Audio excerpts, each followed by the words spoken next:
오늘 본문은 출애굽기 6장 6절부터 9절입니다. 출애굽기 6장 6절부터 9절입니다. 출애굽기 6장 6절부터 9절까지 말씀을 합독하겠습니다. 그러므로 이스라엘 자손에게 말하기를 나는 여호와라 내가 애굽 사람의 무거운 짐 밑에서 너희를 빼내며 그들의 노역에서 너희를 건지며 편팔과 여러 큰 심판들로서 너희를 속량하여 너희를 내 백성으로 삼고 나는 너희의 하나님이 되리니 나는 애굽 사람의 무거운 짐 밑에서 너희를 빼낸 너희의 하나님 여호와인 줄 너희가 알지라. 내가 아브라함과 이삭과 야곱에게 주기로 맹세한 땅으로 너희를 인도하고 그 땅을 너희에게 주어 기업을 삼게 하리라. 나는 여호와라 하셨다 하라. 모세가 이와 같이 이스라엘 자손에게 전하나 그들의 마음의 상함과 가혹한 노역으로 말미암아 모세의 말을 듣지 아니하였더라. 아멘. 모세가 하나님과 두 번째로 만납니다. 맨 처음 가시떨기, 불붙는 가시떨기 나무에서 만났고요. 지금 이집트로 내려갔다가 백성들에게 거절을 당해서 다시 시내산으로 와 하나님과 대화를 하고 있는 중입니다. 이 두 번째 만남 중에 하나님께서는 자신이 여호와임을 나타내셨어요. 어제 살펴본 대로 여호와, 언약의 하나님, 약속한 바는 반드시 이루는 분으로 모세에게 나타나신 것이지요. 그리고는 오늘 본문 6절 그러므로 이스라엘 자손에게 말하기를 모세더러 다시 이집트로 돌아가라고 말씀하십니다. 가서 이 이스라엘 백성들에게 이렇게 말하라 명령하셔요. 나는 여호와라. 이스라엘 백성에게도 하나님께서는 이 이름을 말씀하고 싶으십니다. 이 이름, 언약의 하나님을 이스라엘 백성에게도 알려주고 싶으신 것이지요. 그러면 이스라엘에게 전하고자 하시는 하나님의 언약, 모세에게도 동일하게 주신 하나님의 언약, 그 언약의 내용은 무엇일까요? 우리가 언약의 하나님이라고 배웠잖아요. 여호와라는 이름의 의미는 언약의 하나님 이렇게 배웠는데 그럼 그 언약의 내용은 무엇일까요? 혹시 이것이 언약의 내용일까요? 바로 뒤에 이어지는 말씀이요. 내가 애굽 사람의 무거운 짐 밑에서 너희를 빼내며 그들의 노역에서 너희를 건지며 편팔과 여러 큰 심판들로서 너희를 속량하여. 이것이 언약의 내용일까요? 내가 너희를 애굽 사람에게서 빼내겠다. 중노동에서 너희를 건져내겠다. 이것이 언약의 내용이겠습니까? 사실 성경에는요, 수많은 언약들이 나와요. 하나님은 약속하시는 하나님이시기 때문에 정말 너무나 많은 언약이 나오는데 그 모든 언약은 딱 하나로 귀결됩니다. 7절 말씀이 성경에 나오는 그 모든 언약을 포괄하는 언약이에요. 7절. 같이 한번 읽어보실까요? 너희를 내 백성으로 삼고 나는 너희의 하나님이 되리니 여기까지요. 너희를 내 백성으로 삼고 나는 너희의 하나님이 되리니. 성경에 나오는 다른 그 모든 언약들이 이 한 문장 안에 포함됩니다. 나는 너희의 하나님이 될 것이다. 너희는 내 백성이 될 것이다. 이 관계, 내가 너희의 하나님이 된다. 너희는 내 백성이 된다. 이 관계가 성경 전체를 관통하는 하나의 중요한 언약이에요. 하나님께서 아브라함과 이삭과 야곱에게 가나안 땅을 주겠다고 약속하셨습니다. 왜 그들에게 그 땅을 주겠다고 약속하셨어요? 그들의 후손인 이스라엘 백성을 하나님의 백성으로 삼고 하나님은 그들의 하나님이 되시려고 그들이 발붙이고 살아갈 땅을 마련해 주시는 거지요. 즉 하나님 나라를 세우고 이스라엘을 그 하나님 나라의 백성으로 삼기 위해서입니다. 또한 하나님은 그들의 하나님으로 자처하시기 위해 이런 관계를 맺으시려고 아브라함, 이삭, 야곱에게 가나안 땅을 주겠다고 약속하신 거예요. 그냥 젖과 꿀이 흐르는 땅에서 잘 살아라. 이게 목적이 아닙니다. 내가 너희의 하나님이 될 것이다. 이게 목적이에요. 그리고 오늘 본문 6절처럼 하나님께서 이스라엘을 애굽 사람의 무거운 짐 밑에서 빼내고 노역에서 건지시겠다고 말씀하셨는데요. 왜 그렇게 하신다고 하십니까? 그들을 하나님 나라의 백성으로 삼기 위해서입니다. 나는 너희의 하나님이 되고 너희는 내 백성이 될 것이다. 성경에 나오는 다른 모든 언약도 이 한 가지 언약에 다 포함됩니다. 그래서요, 성경은 이 언약을 계속해서 반복해서 보여줘요. 이 언약이 하나님의 유일한 언약임을 말해주고 있습니다. 성경에 반복되어 나타나는 이 언약을 좀 찾아볼 텐데요. 몇 구절만 찾아보겠습니다. 찾아보기 힘드시면 안 찾으셔도 돼요. 그냥 읽어드릴 테니까요. 레위기 26장 12절.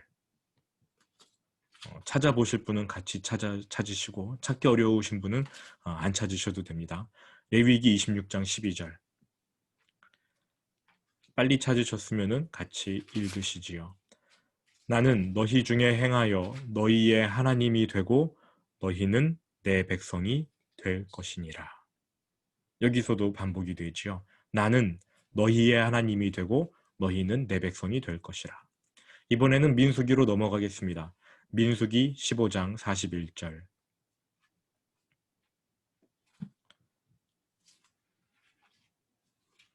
찾으신 분은 같이 읽으시고요.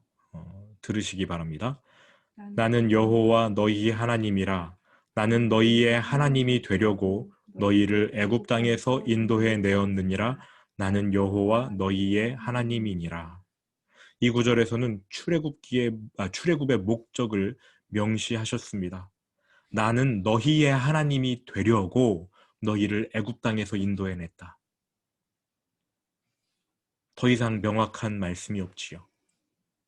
출애굽 자체도 하나님이 되기 위해서 출애굽을 시켜주신 것이라고 말씀하고 계시네요. 이번에는 예레미야 11장으로 넘어가 보겠습니다. 예레미야 11장 4절.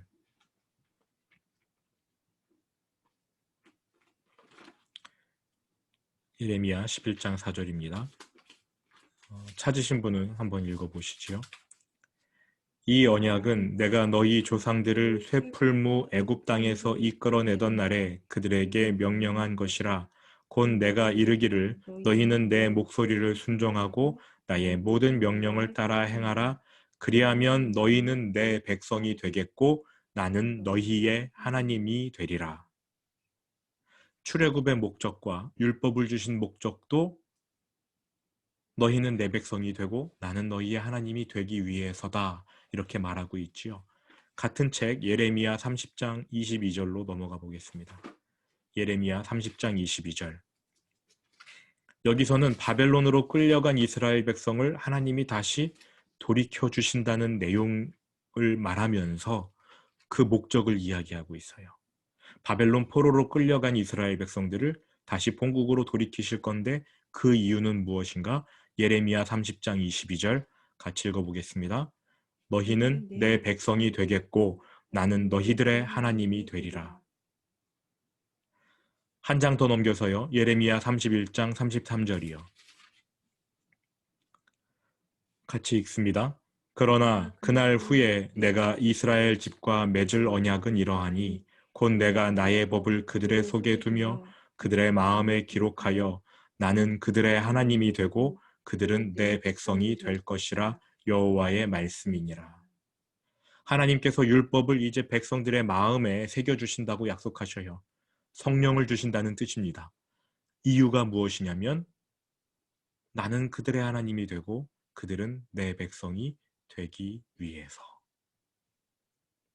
신약에도 이 언약이 그대로 기록되어 있어요. 히브리서 8장 10절이요. 히브리서 8장 10절. 예수 그리스도로 인해 구원받고 또 성령을 받는 상황을 이렇게 설명을 하고 있습니다. 히브리서 8장 10절 같이 읽어봅니다.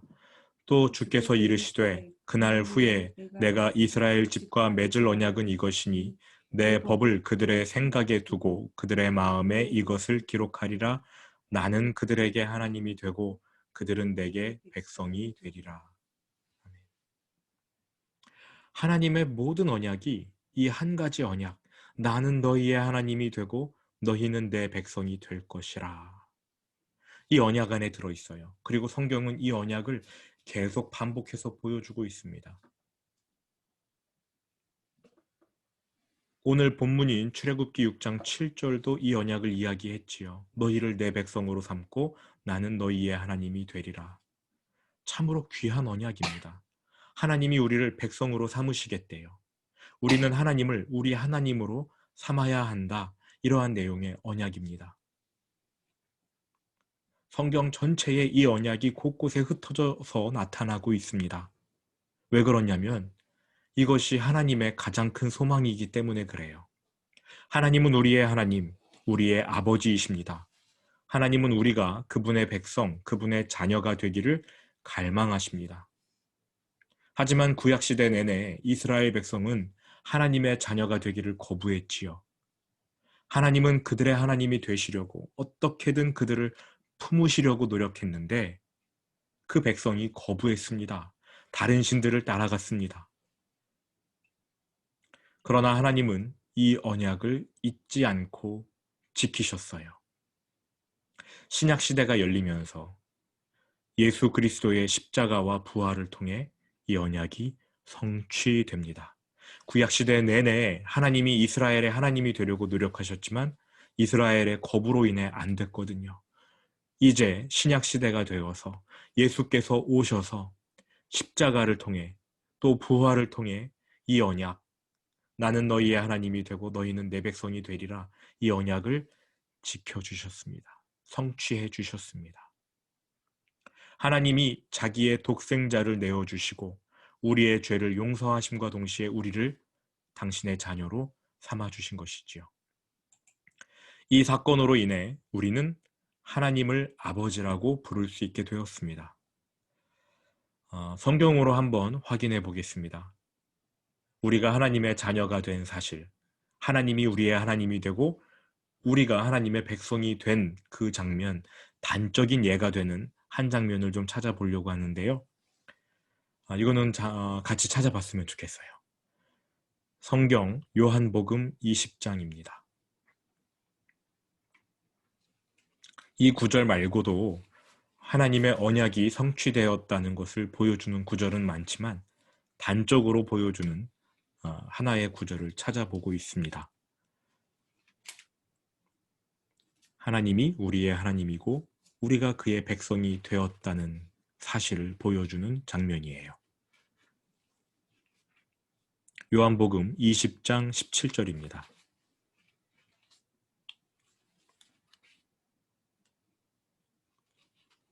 죽으시고 부활하신 현장에서 마리아가 예수님과 만나요. 이때 예수님께서는 제자들에게 자신의 부활 소식을 전하라며 마리아에게 이같이 명령하십니다. 20장 17절 같이 읽습니다. 예수께서 이르시되 나를 붙들지 말라. 내가 아직 아버지께로 올라가지 아니하였노라. 여기까지요. 일단요. 마리아는요, 예수님이 어디론가 떠나실까 봐 겁을 내며 붙잡으려 했습니다. 그러자 예수님이 마리아야, 나를 붙잡지 않아도 된다. 나 아직 안 올라갔어. 어디 안 가고 40일 동안 더 머물러 있을 테니 안심해라.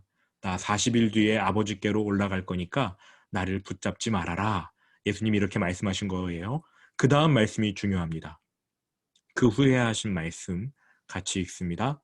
너는 내 형제들에게 가서 이르되 내가 내 아버지 곧 너희 아버지 내 하나님 곧 너희 하나님께로 올라간다 하라 하시니. 제자들에게 가서 전하라고 하셨는데요. 먼저 제자들의 타이틀이 바뀌었어요. 예수님이 제자들이라고 말하지 않으셨습니다. 내 형제들에게 가서 이르되. 내 형제, 그러니까 12제자를 가룟 유다는 뭐 죽었으니까 11제자라고 하겠습니다. 11제자를 내 형제라고 말씀하시네요. 그치요?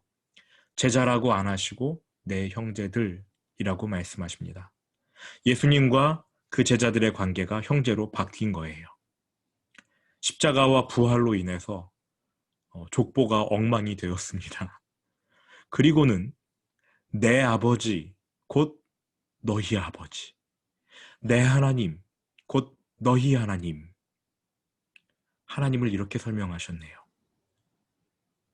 그동안 예수님은 하나님을 내 아버지라고 말씀하셨어요. 그런데 이제 십자가와 부활 사건 이후 예수님이 하나님의 타이틀을 바꿔주셨습니다. 너희의 아버지, 내 하나님, 너희의 하나님. 그러니까 예수님이 우리의 형님이 되셨고 하나님이 우리의 아버지가 되신 것이죠. 족보가 꼬였어요. 예수 그리스도의 십자가와 부활을 통해 나는 너희의 하나님이 되고 너희는 내 백성이 되리라, 이 언약이 완전히 성취되었습니다. 그리고요, 이 언약은 이 세상 마지막까지 변치 않아요. 하나님의 영원은 세상 끝날까지 이어집니다. 성경의 마지막 책이 무엇입니까? 요한계시록이죠. 요한계시록에도 이 약속이 기록되어 있어요. 요한계시록 21장, 여기도 한번 펴보셨으면 좋겠습니다. 성경 맨 뒤에 있으니까 찾기 편하실 거예요. 요한계시록 21장입니다.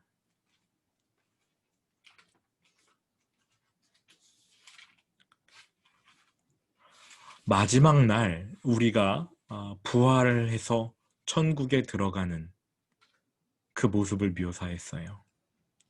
요한계시록 21장 3절입니다. 같이 읽어보시지요.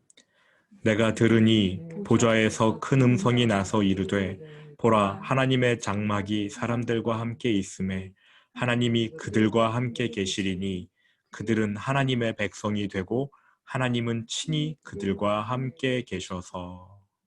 아멘.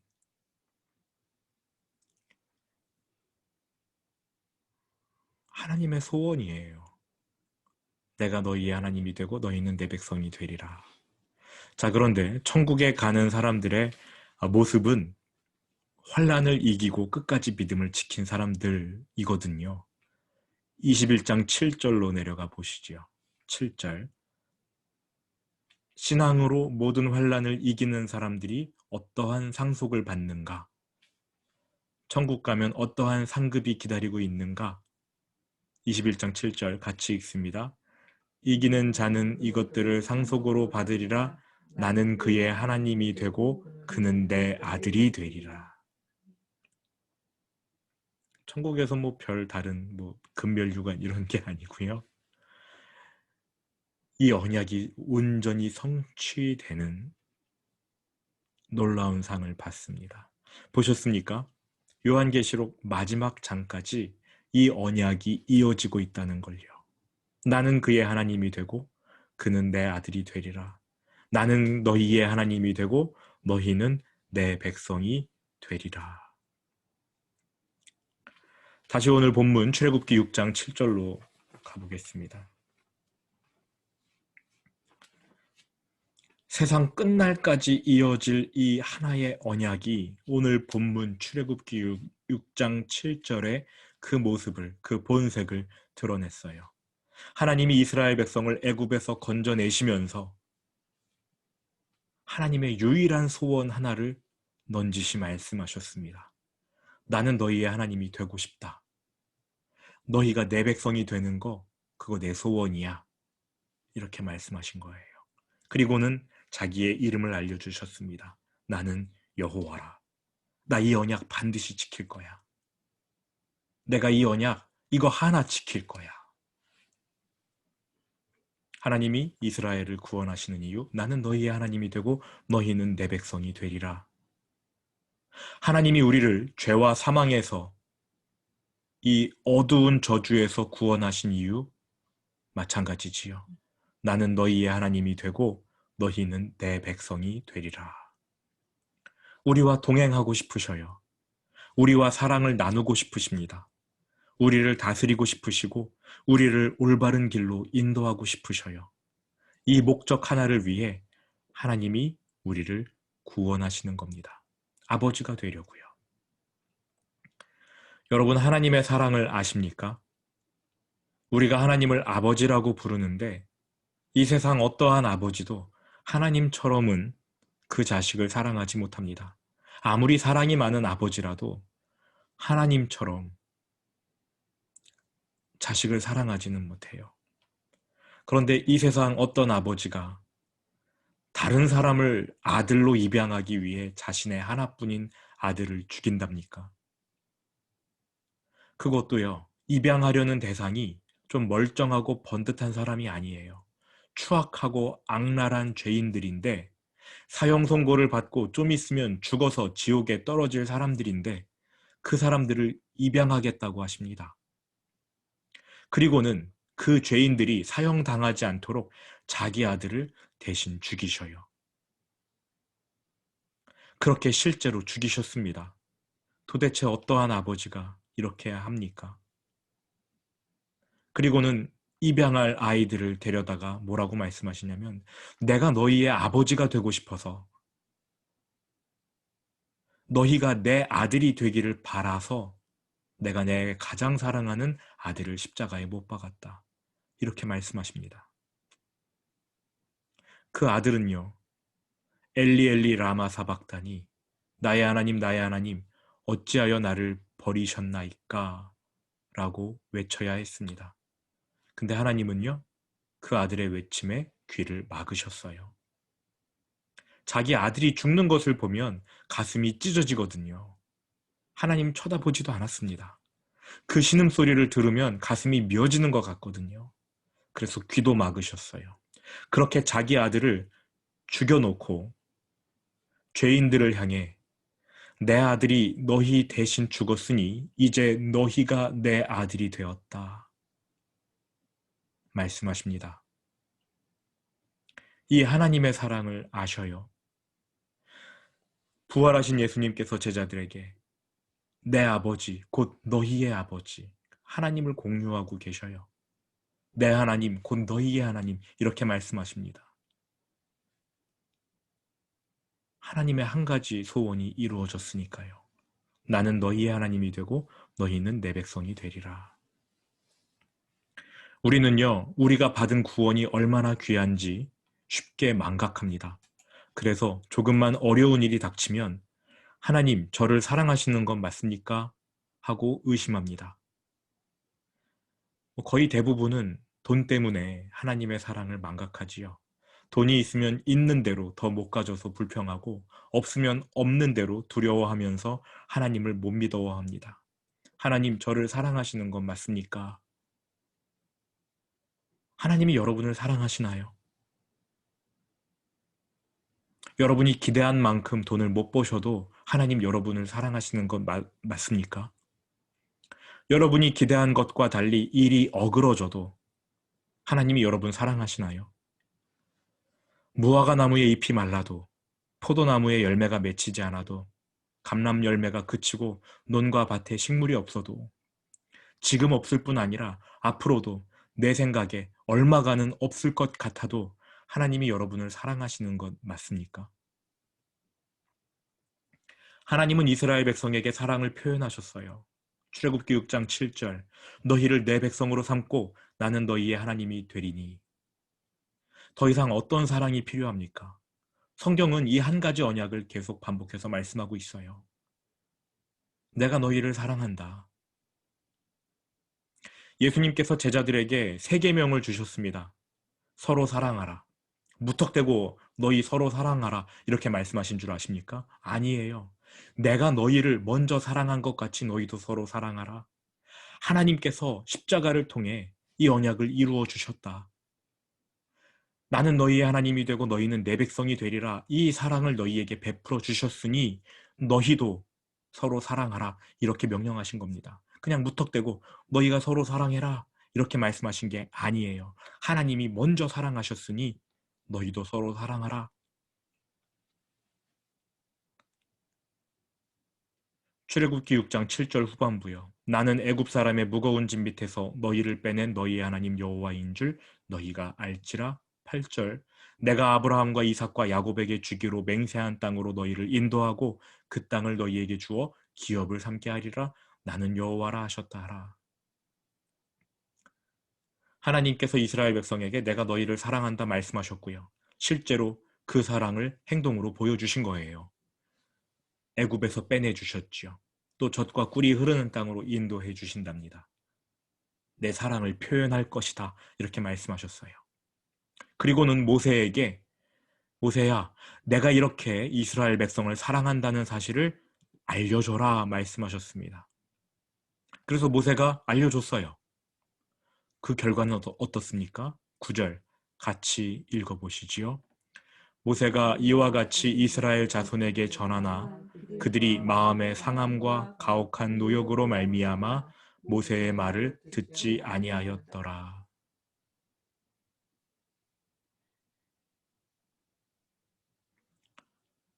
전에는요, 아론과 모세가 여호와께서 너희를 구원하실 것이다 말했을 때는 이 사람들이 머리 숙여 경배했대요. 근데 이제는 안 믿어요. 하나님을 못 믿겠다는 거예요. 왜요? 한번 겪어봤으니까. 에휴, 하나님이 뭐 들어주시겠어? 한번 겪어봤잖아요. 파라오가 노동을 가혹하게 더 부과했잖아요. 그러니까 아유 하나님이 들어주시겠어 뭐 이러면서 실망합니다. 편하게 살고 싶었는데 하나님이 돈 안 주시니까 안 믿는 거예요. 무화과 나무 잎이 말랐잖아요. 포도 열매가 지금 없잖아요. 논밭에 당장 식물이 없잖아요. 그래서 마음이 상했습니다. 그들의 마음의 상함과 가혹한 노역으로 말미암아 모세의 말을 듣지 아니하였더라. 하나님의 사랑을 못 믿겠다는 거예요. 그럼 나중에는 홍해를 건너고 광야를 지나고 가나안에 들어가면 하나님의 사랑을 믿느냐? 그랬다면 성경이 여호수아서에서 끝났겠지요. 끝까지 안 믿습니다. 하나님의 사랑을 보고도 체험하고도 안 믿어요. 구약의 마지막 책인 말라기서에 이르기까지 이들은 하나님의 사랑을 계속 의심했습니다. 여러분은 하나님의 사랑을 믿으십니까? 내가 너희의 하나님이 되고 너희는 내 백성이 되리라. 이것이 성경의 유일한 언약인데 여기에 하나님의 사랑이 담겨 있다는 사실을 믿으십니까? 하나님이 우리와 동행하신다는 사실을 기억하십시오. 그것이 하나님의 사랑입니다. 그 사랑을 믿으시고 다시 한번 확인하는 오늘 이 시간이 되셨으면 좋겠어요. 이스라엘 백성은 그 일에서 실패했습니다. 여러분 동일하게 실패하실 겁니까? 하나님의 사랑, 하나님의 그 놀라운 사랑을 붙잡는 오늘 이 시간이 되기를 축원드립니다. 주기도문으로 오늘 예배를 마치겠습니다. 하늘에 계신 우리 아버지, 아버지의 이름을 거룩하게 하시며 아버지의 나라가 오게 하시며 아버지의 뜻이 하늘에서와 같이 땅에서도 이루어지게 하소서. 오늘 우리에게 일용할 양식을 주시고 우리가 우리에게 잘못한 사람을 용서하여 준 것 같이 우리 죄를 용서하여 주시고 우리를 시험에 빠지지 않게 하시고 악에서 구하소서. 나라와 권능과 영광이 영원히 아버지의 것입니다.